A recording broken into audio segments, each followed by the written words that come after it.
Bueno, muy buenos días. Vamos a dar inicio a esta sesión dedicada a los aportes de las matemáticas a las ciencias del agua.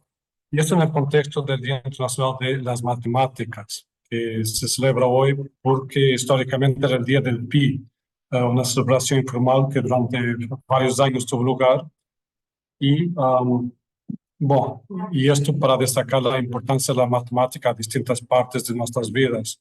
El pi, por ejemplo, es el número 3, 14 en adelante, que mide también los meandros de los ríos, o sea, la distancia promedio de un río entre un punto y otro. Se multiplica esa distancia por pi para tener la distancia exacta del río, y esto es uno de los ejemplos de cómo la matemática nos permite tener una visión también más cercana a la realidad de los recursos hídricos. Obviamente que en prácticamente todo que hacemos con ciencias del agua, sea la parte de hidráulica, calidad del agua, sedimentación y por ahí en adelante, mismo gestión de agua, política del agua, la matemática tiene aportes extremadamente importantes para brindar, en los cuales esta visión también cuantitativa de un complemento muy importante de la visión cualitativa del evento.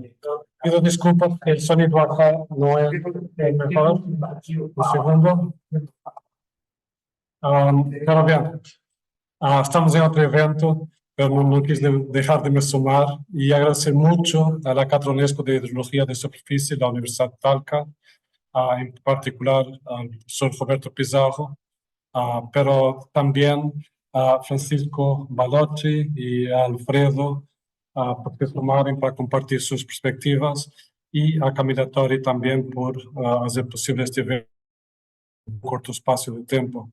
De forma que pienso yo que con este reconocimiento de la importancia de la matemática y los ejemplos, buscamos no solo celebrar, pero también animar nuevos colegas a sumarse, a conocer mejor también la perspectiva cuantitativa, y lo hacemos en una región donde muchos países tienen tasas de literacia matemática bastante baja.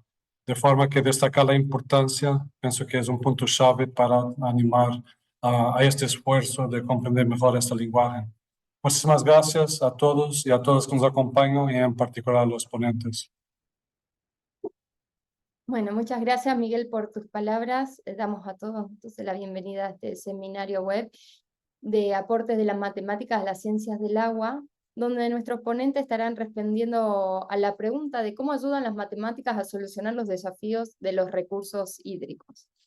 Tenemos como primer ponente entonces a Francisco Baloqui, del Centro de Investigaciones Bioforest de Arauco, en Chile. Te damos la bienvenida, Francisco, y bueno, el piso es tuyo. Adelante. Muchas gracias, Camila. Voy a compartir pantalla. Te voy a quitar la pantalla. Adelante. Voy. Voy.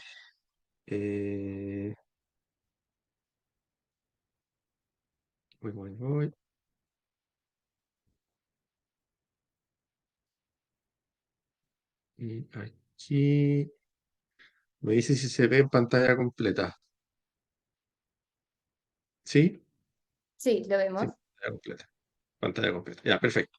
Entonces, de alguna forma, a mí bueno, nos pusimos de acuerdo en realidad con Roberto y con Alfredo de la primera parte, un poco generalizar del uso de las matemáticas finalmente en la hidrología o de las ciencias del agua, de las ciencias hidrológicas.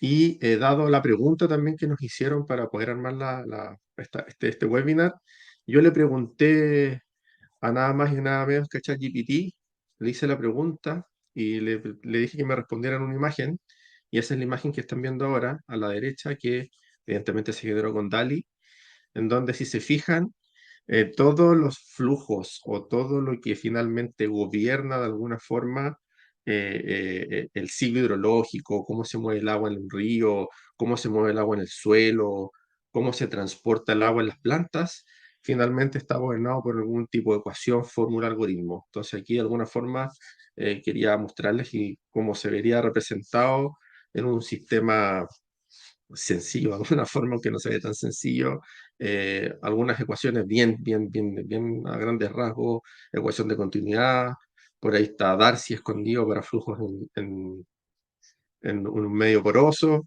y así un sinnúmero de otras ecuaciones con el fin de alguna forma, empezar y decir, mira, en realidad las matemáticas están presentes en prácticamente nuestro quehacer diario, como hidrólogos de alguna forma, como cientistas del agua, y con eso, no corrió, ahí sí corrió, y con eso también me animé a también empezar a dar un pocos de ejemplos, bien generales y bien globales, de cómo estas matemáticas finalmente, en todos sus ámbitos, desde las aplicaciones como estadística, que es un tipo de matemática, desde las ecuaciones diferenciales que aquí tiene Darcy en medios porosos, evidentemente como el suelo, o tienes Richards, que de alguna forma generaliza lo que es Darcy, en suelos no saturados, cálculos de caudales recesivos cuando están viendo en agua subterránea.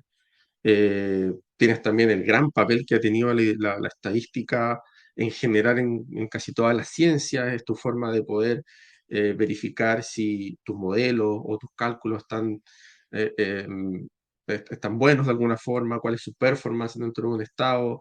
Tienes optimización matemática, que puede ser redes de distribución de agua, por ejemplo. Bueno, evidentemente todo lo que sea modelos hidrológicos, estas representaciones simplistas de la realidad, que muchas veces están gobernadas por ecuaciones matemáticas, que de alguna forma nacieron, o la gran mayoría nacieron desde la observación, desde lo empírico. Entonces también esto nos va ayudando a hacer todo el tema de el soporte, sistema de soporte de decisión, por ejemplo, todo lo que está en boga hoy en día, el tema de inteligencia artificial, que de alguna forma también es un aporte. La inteligencia artificial por sí también es un modelo matemático que tiene una serie de algoritmos detrás que tratan de interpretar lo que uno le está preguntando. Y también aquí un poco el tema de análisis de series temporales. Aquí me adelanto muy poquito a la ponencia de Alfredo, por ejemplo, con Manny Kendall, que iba a explicar más en detalle qué es lo que se hace, pero finalmente son todas estas aplicaciones para nosotros esenciales para entender también cómo varían los procesos hidrológicos con el tiempo. Ojo, también no solo los procesos hidrológicos, también todos los procesos que ocurren dentro del ecosistema. O sea, también hay que tener en claro que no solo es la hidrología como tal en el agua, tienes la ecohidrología también como otro, tienes la parte biológica, la parte humana, entonces también hay una mezcla y de alguna forma tienen que conversar en algún momento. Aquí también un ejemplo un poquito más claro, que es una de las cosas que hacemos en las redes de monitoreos que tenemos en Chile, en pequeñas cuencas, de alguna forma ilustrar de que las mismas mediciones, inclusive en un río, en un canal, vienen de una relación matemática que alguien encontró que la velocidad estaba relacionada con, etcétera. Y a la figura del lado derecho, la figura de abajo, es parte de una red que tenemos en el centro de investigaciones donde yo trabajo, que tiene esa forma se construyeron en algún momento de eso para tener una mayor resolución con respecto a los caudales más bajos. Y si se fijan, todo es una relación matemática. La forma de esa vertedero que le decimos nosotros en Chile, o de esta estación de aforo, relaciona la altura del agua y eso relaciona cuál es el caudal que se va a tener en esa cuenca, o en esa salida, o en esa exutoria de esa cuenca. Después, bueno, también relacionado con las mediciones tanto en ríos como también en precipitaciones, tenemos todo este mundo gigantesco de los modelos hidrológicos, donde tienes todo lo que es la vertiente conceptual, que yo puse un ejemplo de los modelos franceses, el GR4J, que es de 4 parámetros. Tienes también modelos 100% matemáticos, que tienen cierta matemática metida entre medio, y también tienes modelos como el que presenta en la parte central, modelos distribuidos o semidistribuidos también, que finalmente tratan a la cuenca como celdas, y en cada celda sucede un proceso, y eso finalmente se transfiere hacia la salida de la cuenca. De alguna forma, y todo está conectado finalmente con alguna ecuación o algún algoritmo, ya sea físico o directamente matemático, pero evidentemente todo asociado con las ciencias matemáticas. Y un ejemplo un poco más aplicado de alguna forma que quise aquí poner en la presentación es este sistema de los europeos, el GLOFASS, que no sé si lo conocen, que este está pensado, bueno, es a nivel global, y lo que hace es que mezcla, hace un ensamblaje de modelos climáticos, que los modelos climáticos además también viene de algoritmos matemáticos para poder armarlos, y se acoplan a un modelo hidrológico que es el LeaseFlood para poder determinar si hay o no crecidas, por ejemplo. Entonces, que esta es una estimación de crecidas que además tiene estadística metida entre medio. Esto está en línea, entonces ya es una aplicación directa de todo un ensamblaje de modelos climáticos, hidrológicos, estadísticos, y que nos da un resultado que es útil finalmente para la gestión de cuencas. A raíz de esto mismo, vuelve un poquito a la estadística, también asociado un poco a los modelos, y finalmente que uno tiene el dato real, muchas veces necesitas comparar, saber cómo está tu modelo también con respecto a la realidad de tu dato medido, o a algún tipo de medida también, o algún análisis que tú tengas que hacer con respecto a algún parámetro, o sea, una herramienta matemática muy esencial en el sentido para hacer muchas cosas. O sea, pues te permite recopilar información, evidentemente analizar, te permite interpretar y además te permite presentar datos. Aquí también tenemos todos un sistema para, por ejemplo, diseños experimentales, encuestas, que también se hace mucho en temas de gestión de agua, evidentemente análisis de datos, ya saben, muchos métodos descriptivos, otros inferenciales, y evidentemente también muchos modelos estadísticos que, sí, que vienen al caso son efectivamente matemáticos, muchos de ellos, sirven para la toma de decisiones basadas en datos. O sea, muchas veces tienes millones o cientos de datos y muchas veces son un simple promedio, donde están, o hacer histogramas ya más o menos te dan una idea de cómo está funcionando tu sistema. También hay muchos métodos estadísticos que además te permiten manejar la variabilidad y la incertidumbre en los datos. Entonces eso te va dando luces de cómo ir manejando tus modelos o cómo está funcionando de alguna forma tu sistema. Y ya un poco para ir finalizando también dejarle espacio a Roberto y Alfredo, aquí me animo un poco a hacer un poco de desafíos con respecto también a las ciencias del agua hidrológicas con respecto a las matemáticas, por cuanto ya había comentado un poco al principio, es la colaboración entre ciencias de alguna forma es esencial. Además, sabemos que el sistema hidrológico no es único, no es solo que ves la precipitación y el caudal y con eso te la arreglas. Sí, hay que arreglársela de todas formas, pero interactúan muchos sistemas, hay que tratar de predecir qué factores afectarán, por ejemplo, la disponibilidad de agua, y esto probablemente puede ser desde los impactos, por ejemplo, de los cambios de uso o el cambio o el impacto humano, perdón, que puede tener sobre una cuenca, la urbanización, y finalmente muchas ciencias se tornan alrededor, por eso me anima a hacer esa figura de arriba, alrededor de la hidrología, y que finalmente participan asociándose entre ellos para tratar de descubrir o dilucidar ciertas problemáticas. Eh, También la imagen azul que está en la parte derecha abajo, también se lo pregunté a ChatGPT que me diera una representación gráfica de esta nueva tecnología. Ya no es tan nueva, pero al menos yo la ocupo bastante, de la inteligencia artificial, de cómo ocuparla, cómo preguntarle, qué te responde además, para ir también interactuando con ella. Y además que ahora hoy en día se pueden hacer aplicaciones directas con inteligencia artificial que pueden ser enfocadas directamente a un programa asociado con el agua. Y como les decía, generalmente funciona así, son una serie de algoritmos internos en donde funciona esta inteligencia artificial. Desde luego, la educación y la investigación, gran desafío, no solo educación como pensando en escuela o colegio, también educación generalizada al público general, a los políticos, porque finalmente desde ahí nacen las políticas públicas en muchos países, y si esto no se entiende, que esto tiene un trasfondo muy importante, basado principalmente en la matemática, es importante también traspasarlo, y la investigación desde luego está detrás. Y aquí muy rápidamente, los desafíos globales que tenemos principalmente en Latinoamérica y el Caribe, los temas de modelado. Generalmente no tenemos muchos datos, tenemos muchas cuencas que con suerte tenemos precipitación, entonces el modelado de la variabilidad y el cambio climático es muy importante, predecir factores que afectarán la disponibilidad de agua, no sé cómo está cambiando la intensidad de precipitación o la frecuencia de eventos extremos. Todo esto está relacionado finalmente con las matemáticas. Evidentemente, todo esto se suma en la complejidad de los sistemas hídricos, de los ecosistemas.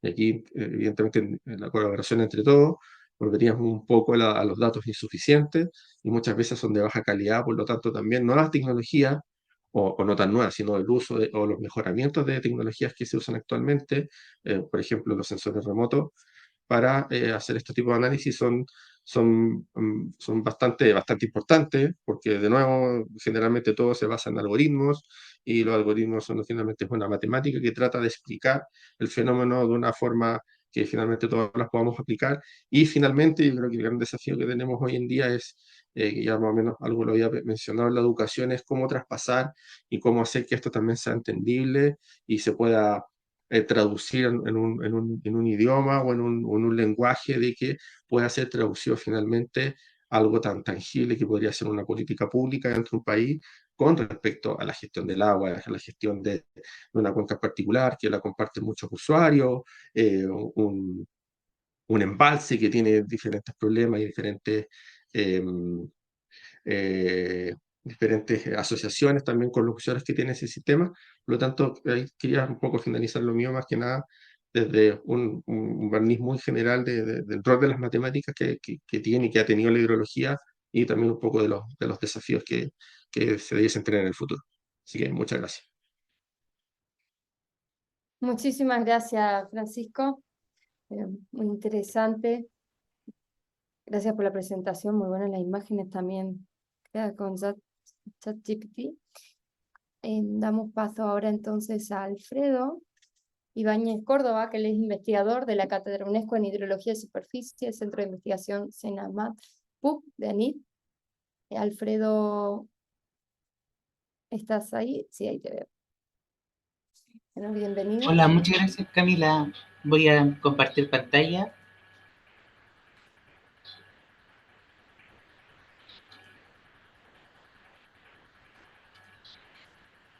Un segundo.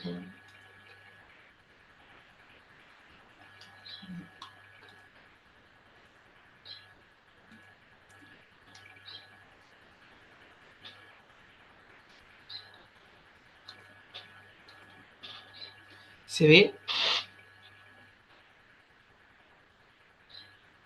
Sí, la vemos, pero no en modo presentación aún.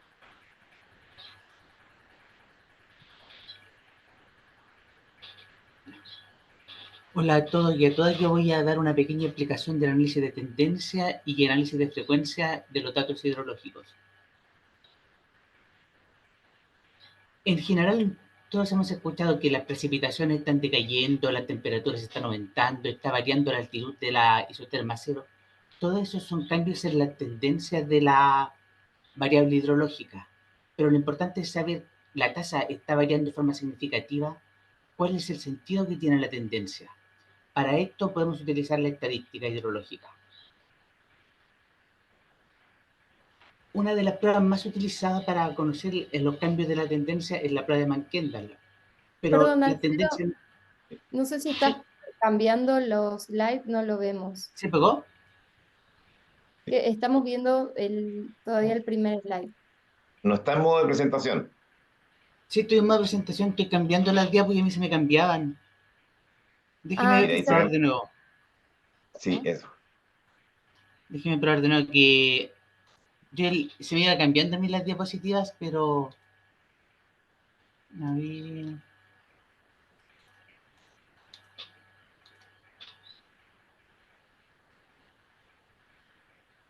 Ahí está. ¿Se cambia? Ahí está el PowerPoint. Es como que estás compartiendo PowerPoint, pero si tienes abierto en modo presentación, aparte, puede que sea eso. Tienes que ¿No se compartir. cambia? No. No se te pone en modo presentación. Qué raro, déjeme probar algo. Compartir pantalla completa entonces.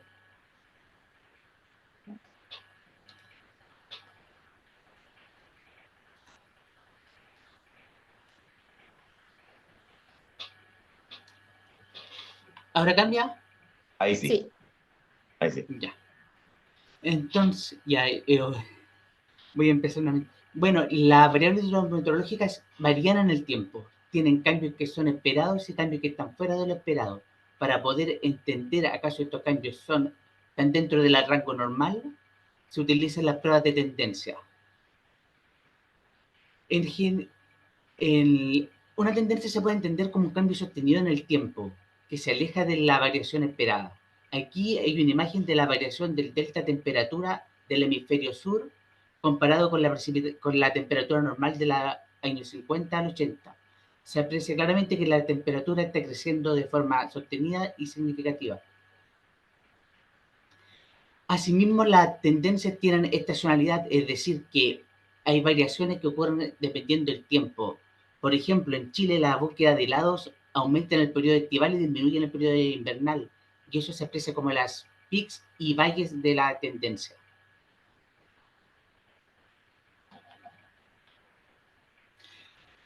Las tendencias pueden ser positivas o negativas.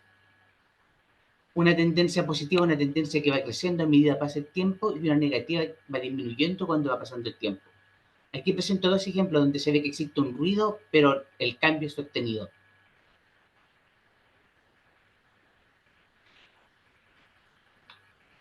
El cambio, para que sea importante, tiene que ser significativo. Eso quiere decir que se tiene que escapar del rango esperado. En estadística se utiliza la desviación de 1,96 desviación estándar desde la media, lo que significa que el cambio está fuera de 2 desviaciones estándar de la media, desde la media. La prueba más utilizada para evaluar las tendencias en hidrología es la prueba de Mann-Kendall. Esta es una prueba no paramétrica, es decir, no requiere que los datos sean normales y es robusta frente a la presencia de datos anómalos. Para calcularle hay que partir calculando el estadístico S, que se evalúa la función signo. La función signo se evalúa evaluando pares. Por ejemplo, aquí el último dato se le resta el dato anterior y al último dato se le resta el dato anterior y así sucesivamente para obtener una tabla de esta forma. Algo curioso que con el día de las matemáticas que se puede ver aquí es que si se dan cuenta el número de pares que se genera responde a la sumatoria infinita de Gauss. Es decir, el número de pares generados va a ser n por n menos 1 dividido 2.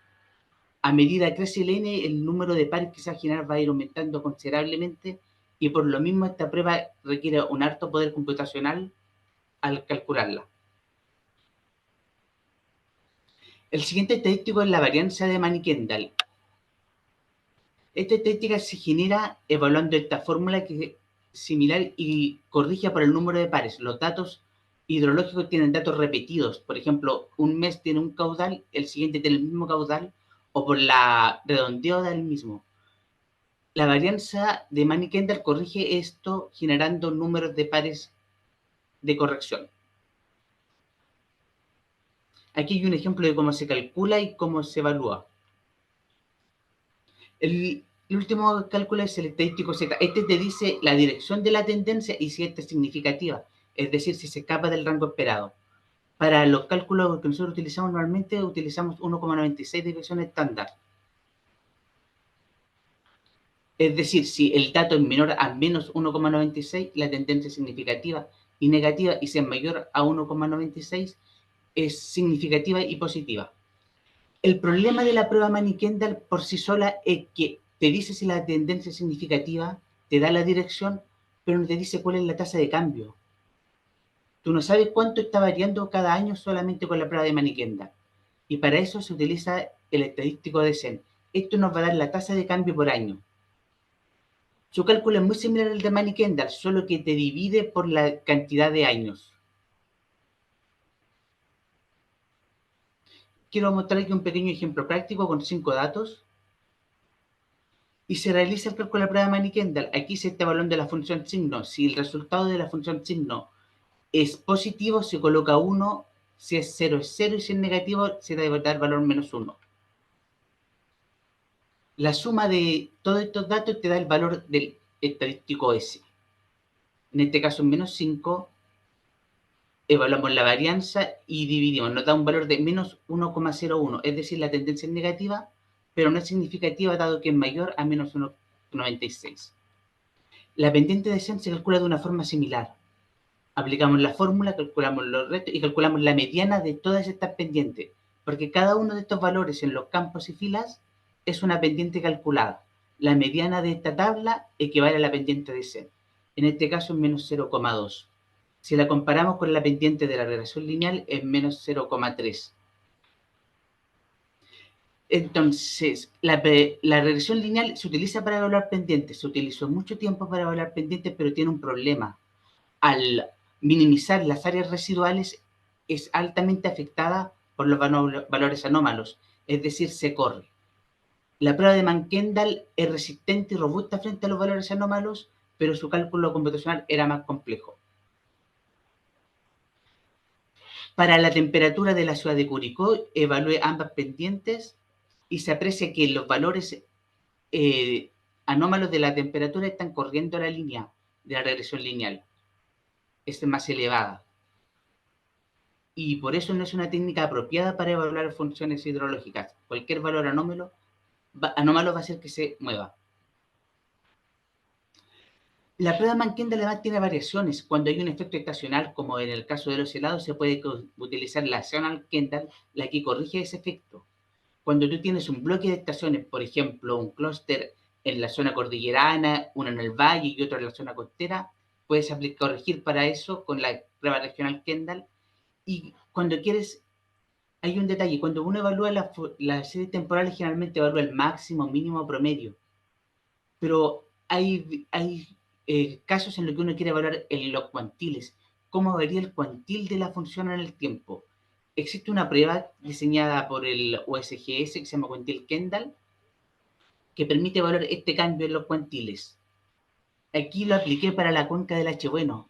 Se aprecia que en los cuantiles menores, es decir, donde están los menores caudales, no hay variación, pero a medida que se va aumentando la cantidad de caudal, en los percentiles 0,9, 0,95, 0,99, está cayendo mucho más rápido. Esta prueba te permite ver eso y te da una mejor imagen del cambio en las tendencias de alguna variable hidrológica. Otra prueba que se utiliza mucho en la hidrología son los análisis de frecuencia. Estos son una aproximación matemática del histograma de la serie de datos. Uno busca modelar para poder calcular los valores intermedios, lo que nos te da el histograma. En Chile, para los análisis de frecuencia se utilizan 4 funciones clásicas, que son la función de Gumbel, que es una función sesgada, puede ser al máximo o a los mínimos, la de Woodridge, que es para valores máximos, log normal, que es la función normal pero con logaritmo, y la función de Pearson. Este análisis tiene la ventaja, como les decía, nos permite estimar la probabilidad de que ocurra un evento. Aquí coloqué un ejemplo para una cuenca de la región de la Araucanía, río Tolten, y generé los caudales de diseño. Siempre han escuchado eso, la inundación de los 100 años, la inundación de los 1000 años. Eso es básicamente esto, toman la serie de datos y la ajustan a una función de distribución para calcular qué caudal va a ocurrir con 100 años de periodo de retorno. En este caso, para esta cuenca son 472 metros cúbicos por segundo. Existen múltiples formas para ajustar estas distribuciones. Entre los métodos más usados son los momentos, elemomentos, lineal y máxima verosimilitud. Cada uno de estos ajustes va a variar la probabilidad que te va a entregar, sobre todo cuando los datos no distribuyen como la función que estás utilizando. Nosotros, para evitar eso, estamos generando un software que va a permitir ajustar todos los datos y te vamos a rankear o jerarquizar los datos en función del NSE. Otro detalle que se utiliza mucho en hidrología es pasar de punto a área. Cuando uno mide las precipitaciones, los datos están en estaciones que representan un punto geométrico, pero uno quiere saber la precipitación del área, de una cuenca, de una comuna, de una región. ¿Cómo se puede pasar de un punto al área? Uno podría decir, podríamos promediar, pero el problema del promedio es que le da la misma ponderación a cada una de las estaciones y eso no es correcto. Hay estaciones que pueden tener mayor influencia que otras.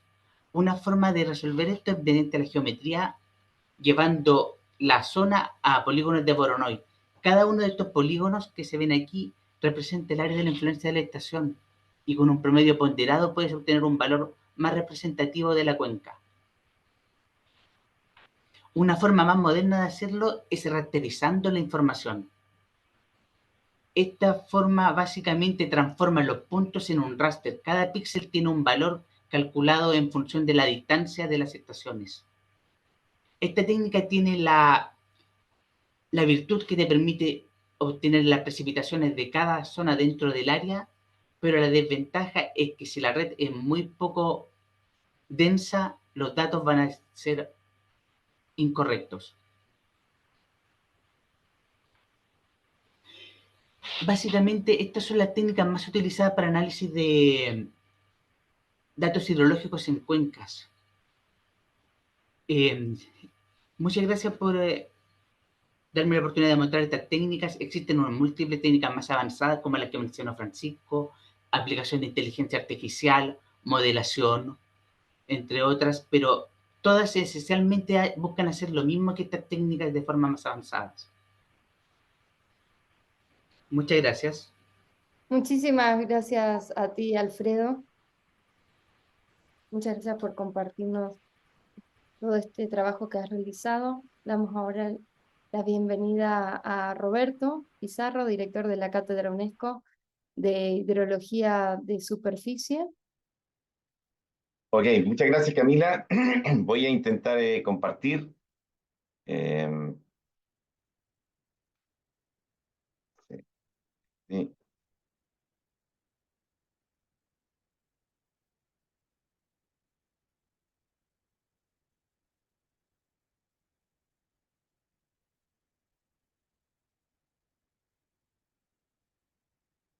Me parece. ¿Ahí ya se ve? Aún no. ¿Aún no? Mi lado se ve. ¿Aún no? No. Espera, voy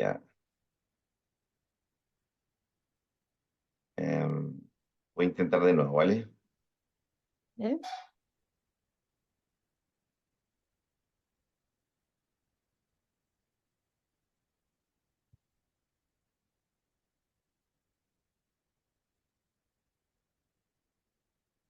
¿Ahora? No, ¿Se comparte o no? no se comparte. Uf, ¿Quieres pasármelo si no, Roberto? espérame un poquito. Ya, voy a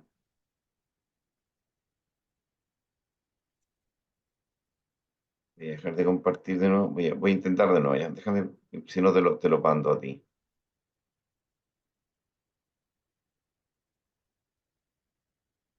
¿Y ahora? ¿Tampoco? No. Ya, hay algo que está sucediendo, porque fíjate que a mí me aparece acá todo, ¿no? Ya.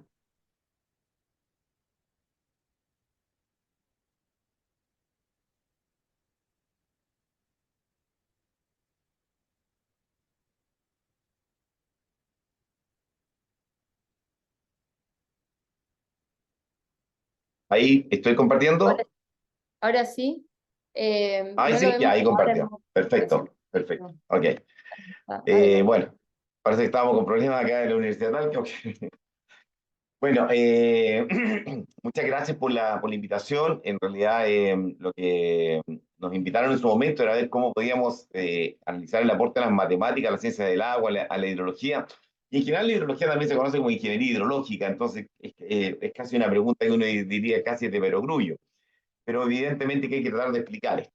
Entonces, bueno, el título que le puse es acerca de cómo las matemáticas ayudan a la hidrología. Esta es la primera vez que lo hacemos en el Día del Número Pi, el Día Internacional de las Matemáticas, con el programa hidrológico.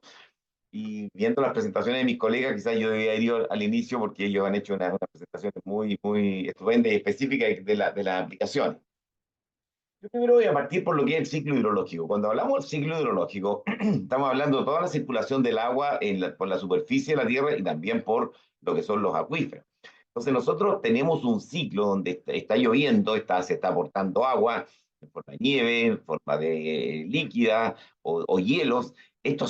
Posteriormente estas aguas circulan aguas abajo en la cuenca, y entonces cuando alguien quiere decir, bueno, ¿cómo puedo abordar el trabajo de las ciencias hidrológicas? Obviamente parece que esto tiene componentes, tiene variables. ¿Y qué variables? Bueno, las precipitaciones, como las que mencionaba Alfredo, los caudales, la temperatura. Es decir, hay una serie de variables que acá pudieran estar jugando. Y claro, hay caudales subterráneos, caudales también superficiales y cómo estos se comportan. Obviamente todo eso nos va dando una idea. Entonces, esta idea del ciclo hidrológico, nosotros ¿dónde la hacemos valer? ¿Dónde la ubicamos? En lo que es una cuenca hidrográfica. ¿Y qué es lo que es una cuenca hidrográfica? Es un área que es drenada por un estero, un río, una quebrada, dependiendo del tamaño que tengamos, y desde esa perspectiva, pues, este es lo que ustedes ven acá, lo que estoy marcando, ¿no es cierto? Todos esos son los límites de la cuenca. Y estos límites de la cuenca son la línea de aguas, la divisoria de aguas, la línea de altas cumbres. Si una gota de agua acá cae acá, va para este lado, pero las que están acá adentro van todas fluyendo, por entonces este es el área que drena una cuenca. Entonces aquí cae agua, por ejemplo, precipitación líquida, pero también hay nieve en las zonas más altas. Y la pregunta es, ¿cómo está funcionando esta agua? ¿Cómo ocurre? ¿Cómo ocurre y cómo escurre aguas abajo? Y claro, las aguas superficiales tienen velocidades de metros por segundo, pero las aguas subterráneas tienen velocidades de metros por mes. Entonces, empezamos a darnos cuenta de que hay una serie de variables y que la posibilidad de abordarlas pasa por tener números, medir antecedentes. Entonces, cuando yo veo el ciclo hidrológico, fíjense ustedes, mirándolo así solamente como una cosa global, y hago un balance en esa cuenca, es decir, en esta cuenca que les mostraba anteriormente, cuáles son las entradas de agua y cuáles son las salidas. Entonces, claro, yo puedo decir, mire, fíjese, aquí a este lado ponemos la entrada. Las entradas son todas las precipitaciones que entran ahí, nieve o lluvia directa, lluvia líquida, y más las reservas que ya teníamos. ¿Verdad? Pero por otro lado, tengo todas las salidas. ¿Y las salidas qué son? Estos son los caudales o las aportaciones, entonces, las evaporaciones de todo tipo. La evaporación, que es la evaporación directa desde cuerpos de agua, desde el suelo, desde la vegetación, o también el agua que transpira, la evapotranspiración. Pero también hay reservas finales. Y hay un término acá que se llama variación de reservas. Es decir, si se dan cuenta, llego a una ecuación.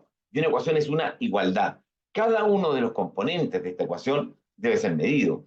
Y eso nos habla entonces que cuando queremos involucrarnos en ese ciclo hidrológico, tenemos que tener componentes matemáticos. ¿Qué componentes? Voy a colocar algunos de ellos. Por ejemplo, la evaporación. Debemos medir cuánto se está evaporando por día, ojalá por lapsos menores, y lo vamos registrando. Y entonces de esa manera vamos midiendo. Podemos medir la lluvia. Lo clásico, los clásicos pluviómetros que se medían, ¿no es cierto?, cada 24 horas.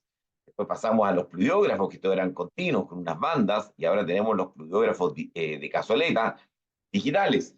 Y eso nos va mejorando la calidad de la información que capturamos. Fíjense que con información, si yo la información que tengo la trato, voy generando conocimiento. Ya voy a ir hacia eso. También debo medir los caudales, y los caudales, claro, hay instrumentos que me sirven para medir la velocidad, son los famosos molinetes, que algunos nueva variable, o sea, la medición de la velocidad del agua en un cauce, por ejemplo, o en un canal. Pero no solamente el agua en un cauce, sino que esa velocidad es metros por segundo, y está en un cauce que tiene una sección, que es metros cuadrados. Y ahí surge, al ponderar eso, metros cúbicos por segundo, o litros por segundo, unidades que usamos normalmente. También podemos medir infiltración. Un suelo, ¿cuándo infiltra más o cuándo infiltra menos? Nuevo dato a medir, nuevo elemento a tener en consideración. Y a lo mejor ahí también nos empiezan a servir las metodologías que nos enseñaba, que nos mostraba recién Alfredo. Esta infiltración es constante en el tiempo, el suelo se comporta igual, no se comporta igual. Cuando el suelo está muy seco, la infiltración es mucho mayor, pero cuando el suelo empieza a saturarse, entonces la infiltración es a veces muy baja o a veces nula. Y por tanto, ¿de qué me sirve eso? Puedo trabajar entonces obras civiles, por ejemplo, para el diseño. También puedo medir los sedimentos. ¿Qué significan los sedimentos? En un litro de agua o en un volumen en un volumen va volumen líquido y volumen sólido, sedimentos. Mientras más sedimentos tengo más erosión de las zonas altas, o que puede ser natural o puede ser antrópica, efecto del hombre. Nuevos datos que tengo que intentar trabajar y analizar. Y aquí entonces surge, por ejemplo, otra idea. Bueno, y si tengo esta cuenca y tengo ciertas situaciones, ¿qué pasa en la cuenca? ¿Cómo se comporta la cuenca? Entonces surge una idea, un concepto que se llama tiempo de concentración. ¿Cuánto demora una gota en salir desde el lugar más alejado de la cuenca hasta la salida, en llegar a la salida? Y eso varía. Ay, ¿por qué varía? Fíjese que no es lo mismo la misma cuenca si tiene vegetación o no tiene vegetación. Y eso nos cambia el dato y nos cambia a cómo funciona esto. Y eso lo empieza a hacer más complejo, cómo entender los procesos. Y no es lo mismo un clima mediterráneo, por ejemplo, el que tiene Chile, donde ustedes se encuentran con normalmente las lluvias caen en el invierno, y hay otros climas, como por ejemplo en otra zona, lo que está pasando en Buenos Aires, con lluvias muy potentes en Argentina en el periodo estival, en el periodo de verano, y donde esos responden entonces los ecosistemas de manera distinta, pero van a responder distinta también sin vegetación o con vegetación. Y eso que nos dice que el concepto del hidrograma, ¿qué es lo que es el hidrograma? El caudal en función del tiempo, obviamente que va a tener comportamientos distintos. Si tengo una cuenca desnuda, lo más probable es que esto se va a levantar rápidamente, va a alcanzar un caudal punta y va a bajar. Pero si tengo una cuenca forestada con bastante vegetación, el caudal no va a llegar a eso porque va a haber un rol de la vegetación. ¿Cómo lo vemos esto? Entonces decimos, tenemos que verlo en términos físicos, pero también tenemos que llevarlo a un concepto numérico y nuevamente nos ayuda a las matemáticas. Porque en realidad, yo por ejemplo, si tengo una zona sin vegetación, la mayor componente va a ser escorrentía superficial. O sea, casi todo va a escurrir superficialmente. ¿Y qué pasa si tengo vegetación y si tengo suelos profundos que puedan infiltrar? Lo que se conoce en hidrología como el rol del complejo suelo-vegetación. Entonces, obviamente acá la escorrentía superficial va a ser menor con respecto a la otra. Si empiezo a entender eso, puedo incluso intentar modelar. ¿Y qué significa modelar? Construir un modelo. Y un modelo es una representación simplificada de la realidad, como lo decía Francisco. Pero para eso necesito entender esto. Y si lo entiendo, puedo llevarlo entonces a componentes matemáticos que me puedan ayudar. Fíjense ustedes que yo podría tener esta zona y donde a lo mejor la UNESCO, voy a partir por una idea previa.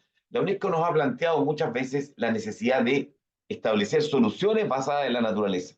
¿Qué podemos hacer para recargar nuestros acuíferos? Bueno, aquí hay una solución basada en la naturaleza. Hacemos, por un lado, obras civiles, diques, por ejemplo, en zonas de quebrada, donde retenemos el sedimento y disminuimos la velocidad del agua, y vegetación.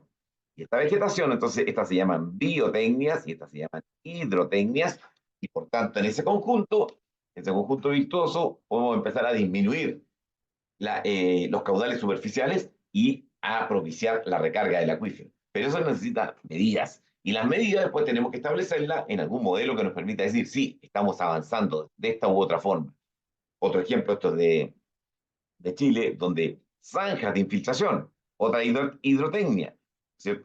Empezamos a incorporarla y ya el agua no va a llegar de la misma manera que llegaba antes.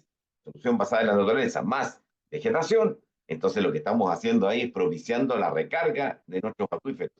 Y eso nos habla de que tenemos que conocer el acuífero, saber qué capacidad tiene para recepcionar estos volúmenes de agua y también cómo lo podemos ir utilizando después con sostenibilidad, especialmente en un periodo en el cual las demandas de agua son muy importantes. Pero si yo tengo un hidrograma de crecida, como fíjense, esto es el caudal y esto es el tiempo, y digo, claro, esto puede subir sin ningún problema y este es el caudal punta. Este caudal punta obedece a dos componentes. Una componente de lo que se llama de aguas superficiales, todo lo que está en celeste, y tenemos una componente de aguas subterráneas, todo esto que está en azul. Y eso entonces, ¿qué nos dice?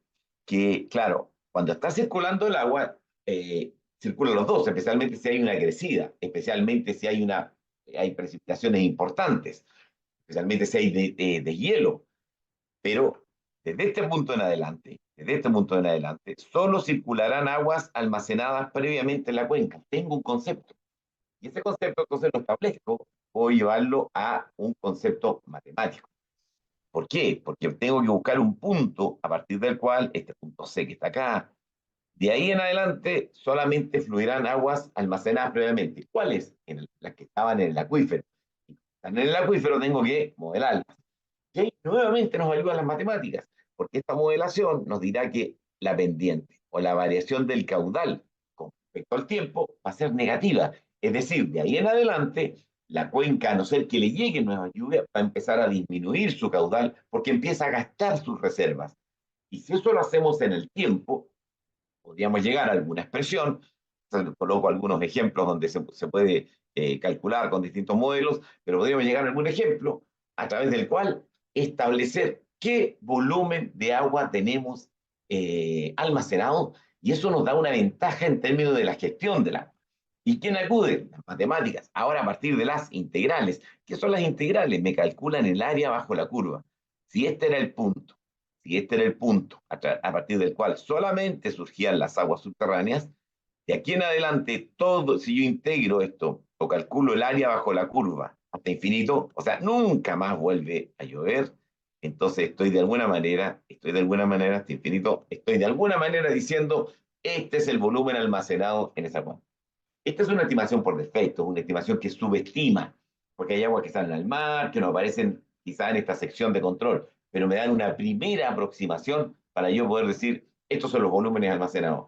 ¿Y cómo lo hago? El concepto hidrológico lo traduzco a través de una herramienta matemática en un elemento que me sirve para predecir, para estimar, pero principalmente para planificar. Otro ejemplo que traigo a colación y que tiene que ver con un estudio de las intensidades de lluvia. Fíjense que empezamos a estudiar las intensidades, cómo estas se comportaban en el país, y nos empezamos a dar cuenta que habían ciertas intensidades que eran mayores, pero eran mayores porque tenían una intensidad mayor y significativa que otras áreas. Bueno, todos estos puntitos, esto es de Chile, está desde la zona norte hasta la zona sur. Los datos que teníamos, esto fue más o menos el 2010, y estos puntitos negros nos reflejan las zonas de cuerpos de agua, es decir, probamos a través de métodos matemáticos que las zonas donde teníamos cuerpos de agua, las intensidades de lluvia eran más altas, o sea, llueve, comillas, más fuerte, mayor cantidad de agua por unidad de tiempo. En matemática, nuevamente, a través de funciones pudimos establecer.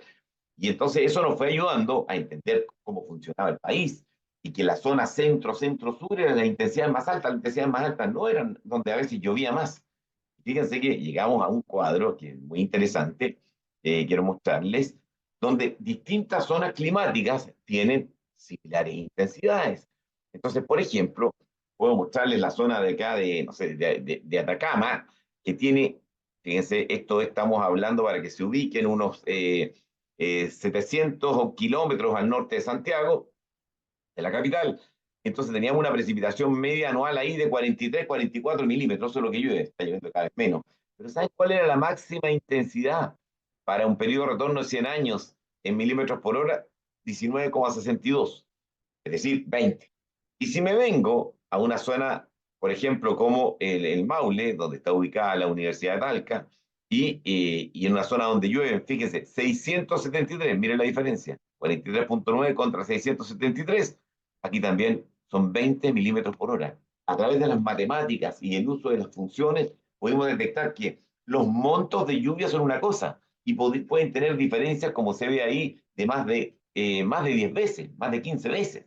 Pero las intensidades, cuán fuerte llueve, cuán intenso llueve, son similares. Y eso, nuevamente, son ellos los que están. Otro ejemplo son las gráficas de las curvas de intensidad, duración, frecuencia, que me voy a adelantar acá. ¿Qué son estas curvas? Nos permiten diseñar obras hidráulicas, obras hidrológicas. Entonces, ¿por qué? Mire, ¿cuánto se demora en salir una gota? ¿Cuál es el tiempo? Mire, 1,5 horas. Ya, entonces, si yo subo por aquí y con un periodo de retorno tanto, entonces la intensidad de diseño, por ejemplo, para una alcantarilla en agua lluvia y para un periodo de retorno tanto, es de, yo ahí veo 22, casi 23 milímetros en una hora. Y esa curva nos está ayudando a hacer un buen diseño, que las obras no sean sobrepasadas. El concepto hidrológico, apoyado por las matemáticas, nos da esa facilidad. Pero fíjense que no, y con esto quiero terminar con este concepto, en estos mis 2 minutos que me quedan. Tenemos un problema. Estamos entrando en un marco de cambio climático y nos está cambiando la estadística y la información. Esto lo traje a colación, siempre la muestro, mis amigos suizos no les gusta mucho, pero es para decir que también en otros países se cometen errores y fíjense que acá alguien dirá, esto es cambio climático. Pero fíjense ustedes que aquí, si uno ve el caudal, claro, puede haber sido un caudal alto, y alguien dirá, es cambio climático. No, esto no es cambio climático. Hubo una crecida relativamente normal, lo que hubo fue un error de colocar casas en una zona que es una salida de una cuenca, el cono de eyección de una cuenca, y eso es un error. Es fácil echarle la culpa al cambio climático, en este caso no corresponde. Voy al caso chileno. El año pasado hubo unas crecidas importantes, un puente estuvo, una autopista quedó cortada en uno de sus puentes, por tanto estuvimos con un paso de una vía hacia el norte, una vía hacia el sur, en la parte más importante. ¿Y qué se dijo? No, este es un puente ferroviario que también cayó, pero el puente que estamos sacando la foto, de ahí se veía, había una situación crítica, el estribo del puente fue afectado. No fue afectado por el cambio climático, fue afectado porque no habíamos limpiado bien el cauce y también no se había limpiado bien acá, y fíjense que quedaba una obra, que era una cepa de un puente antiguo, que funcionó como espigón, el agua pegó acá y salió hacia allá. Y eso fue lo que nos dañó. Entonces, ¿cuál es el detalle? Es muy fácil echarle la culpa al cambio climático. ¿Y eso cómo lo podemos ver? A través de que los caudales que vimos que pasaron no eran los caudales que se decía que eran de 200, 300 años, nunca fueron eso. Nunca se sobrepasó el caudal de diseño. ¿Y eso a través de qué? De la estadística y las matemáticas. Y finalmente, ¿qué es lo que nos está pasando? Hay, por ejemplo, una subida y la isoterma cero. ¿Qué es lo que es la isoterma cero? Es la línea, ¿no es cierto? Esta línea roja, donde todo lo que llueve por sobre esa línea queda acumulado en forma de nieve o hielo. Lo que está por bajo ocurre en forma líquida. Y lo que nos está ocurriendo es que esto está subiendo. Entonces, ¿y cuánto está subiendo? Bueno, a través de métodos geoestadísticos se está trabajando. Hay un mayor aporte volumétrico en algunas zonas, mayor caudal aguas abajo y menor en nieve acumulada para el periodo estival. ¿Y eso qué nos lo dice? Modelos con los cuales podemos trabajar, estadísticas con las cuales podemos trabajar y finalmente nos permitan interpretar los fenómenos que se están dando. Finalmente, y vuelvo en el marco inicial, acerca de cómo las matemáticas ayudan a la hidrología, la ayudan notablemente, porque la comprensión de los fenómenos hidrológicos tiene que ver con una comprensión de ecosistemas y de situaciones muy complejas en las cuales debemos ser ayudados por marcos numéricos que nos ayudan a interpretar y a inferir procesos y a partir de los cuales podamos generar marcos, yo diría, más sostenibles de desarrollo por una parte y en tiempo y espacio, y además que nos permitan entender poco a poco cómo funciona la naturaleza, que funciona de forma muy distinta y en distintas partes. Así que, como hidrólogo digo siempre, muchas gracias a las matemáticas. Gracias, Camila. No, gracias a ti, Roberto. La verdad que muy, muy buenas las tres presentaciones. Creo que se entendió bien la relación entre las matemáticas y las ciencias del agua, que bueno, está íntimamente relacionada, ¿no? Y todos los que trabajan en este área saben cuánto aportan, bueno, desde la generación de datos, su análisis, la interpretación de los fenómenos, ¿no? Que es lo que se busca en última instancia, y poder llegar, si se quiere, a predecir también fenómenos futuros y poder gestionar adecuadamente los recursos hídricos con esta visión, ¿no? Y tener también una toma de decisiones basada en ciencia, que, bueno, en esto aportan muchísimo las matemáticas. Y como mencionaba al principio Miguel, lastimosamente en nuestra región hay una tasa bastante baja de estudios matemáticas o niños que completan sus estudios satisfactoriamente. Así que la idea es también tratar de impulsar un poco más el estudio de las matemáticas y otras ciencias, ¿no? Y tratar de incentivar a que se interesen por esto, comprendan este lenguaje que es también sumamente importante para también entender luego las estadísticas que nos dan, ¿no? Que siempre pueden jugar a favor o en contra en función de cómo se interpreten. Así que muchas gracias a ustedes por mostrar cómo aportan las matemáticas a las ciencias del agua. y tratar de, bueno, encauzar el interés de la gente en estas áreas. Así que muchas gracias, un aplauso, bueno, muchísimas gracias también a nuestros participantes. Esperemos que tengan un buen día. No sé si hay alguien que quiera hacer alguna pregunta, no vi ninguna en el chat o en la sección de QIA, pero si hay algún participante que quiera hacer alguna consulta o algún comentario, también este es el momento. Pueden levantar la manito o escribir en el chat.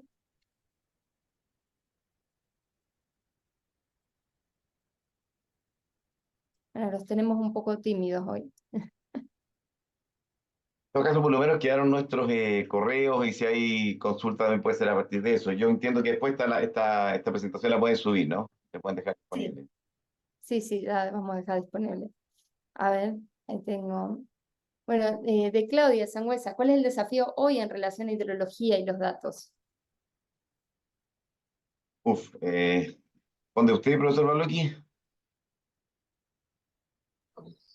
Como quiera, profesor Pizarro. Algo mencioné de todas formas al final del desafío de datos de buena calidad. Eso es una cosa, porque muchas veces tenemos equipo y la verdad que la mantención de equipo en general no es barato tampoco, es harto tiempo, eso es uno. Y lo otro también es la disponibilidad tanto espacial y temporal, particularmente en Chile, por ejemplo, que el ejemplo que tengo a la mano, la parte costera, generalmente el centro-sur de Chile, en temas, por ejemplo, de pluviometría, está muy pobre en estaciones. Por lo tanto, cuando uno intenta hacer una modelación, independiente que tú tengas datos de caudal, cuesta bastante, porque no tienes de dónde guiarte, generalmente tienes que acceder a datos meteorológicos, eh, evidentemente son muy útiles, pero como no están tampoco corregidos con datos en tierra, también cuesta un poco, ahí uno tiene que arreglarse con algunas otras técnicas, pero en general el desafío es tratar de tener una red lo suficientemente robusta, espacial y temporal para también decir y poder hacer una gestión de un recurso que se te vuelve cada vez más escaso, más informada, por lo menos desde mi punto de vista. Sí, yo comparto lo que dice Francisco por una parte, el desafío de eso, pero también un desafío es que ojalá pudiéramos tener software locales que interpreten realidades locales y que permitan muchas veces que profesionales de distintas características puedan trabajar esta información. Doy un ejemplo. A mí el mundo político muchas veces me ha preguntado, bueno, ¿estamos en cambio climático? No, y claro, hay zonas en las cuales se aprecian elementos de cambio climático.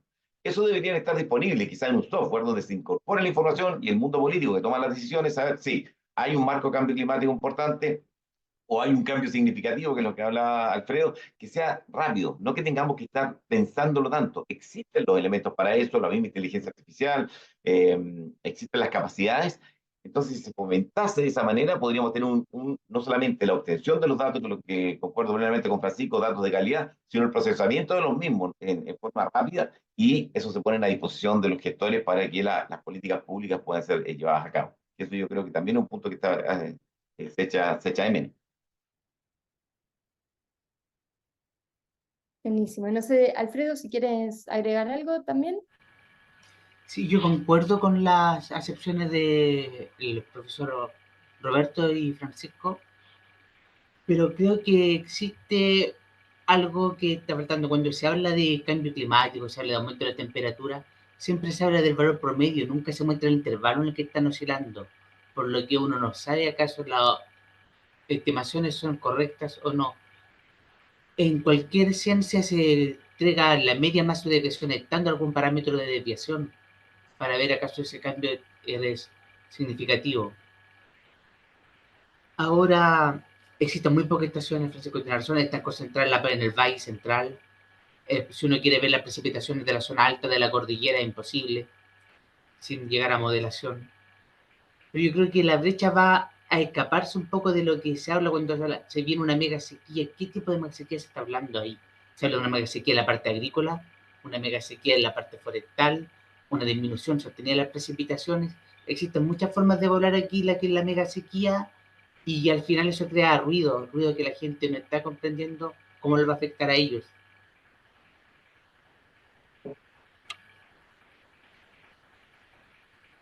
Gracias. Ay, perdón. Buenísimo. Muchas gracias por tu aporte también. Y bueno, hablaban mucho también de la situación en Chile, ¿no? Pero creo que también se replica en toda la región lo que decían de la falta de datos, de poder contar con estos de forma también disponibilizada y ya analizado como para poder tomar decisiones. A ver, me dejaron una consulta más. ¿Cómo mejorar la confiabilidad de resultados de los modelos hidrogeomorfológicos en la erosión de suelos debido al cambio climático, teniendo en cuenta que las intensidades de lluvias se están incrementando en todas las cuencas sin seguir un patrón normalizado? Bueno, esa es una pregunta del millón, ¿ah? Que anda dando vueltas en distintos lugares. Un poco yo algo toqué, es decir, el cambio climático no está cambiando primero los datos iniciales y las consecuencias también son distintas. Y el problema es que muchas veces las mediciones que tenemos que hacer, especialmente en el marco erosivo, por ejemplo, las mediciones de sedimento, no se hacen en crecida, se hacen solamente en baja, y por tanto ahí tenemos un problema. Entonces, la forma de hacer esto yo creo que es medir, medir y medir.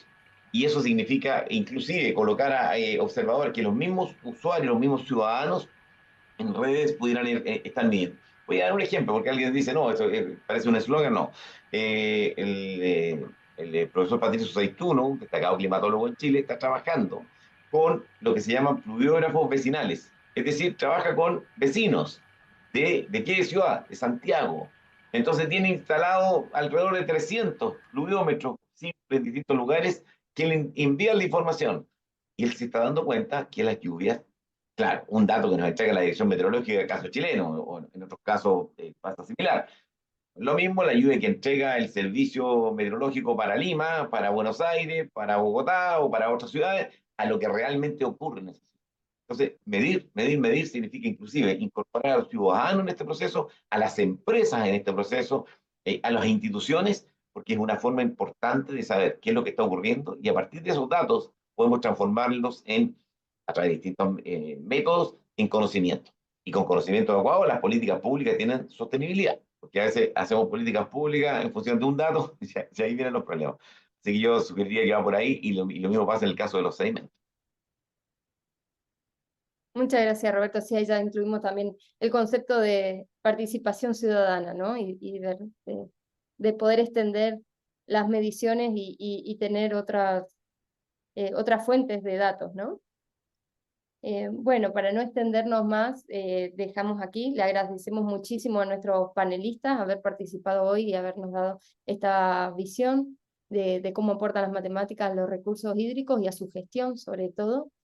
Y nos despedimos aquí invitándoles para la semana que viene, que es el Día Mundial del Agua. También vamos a estar en un seminario web con el lanzamiento mundial del informe de las Naciones Unidas para el Desarrollo de los Recursos Hídricos. Así que invitarles también a ese evento. Y sin más, que tengan todos una muy buena tarde. Hasta luego. Muchas gracias, hasta luego. Chao, chao. Buen día.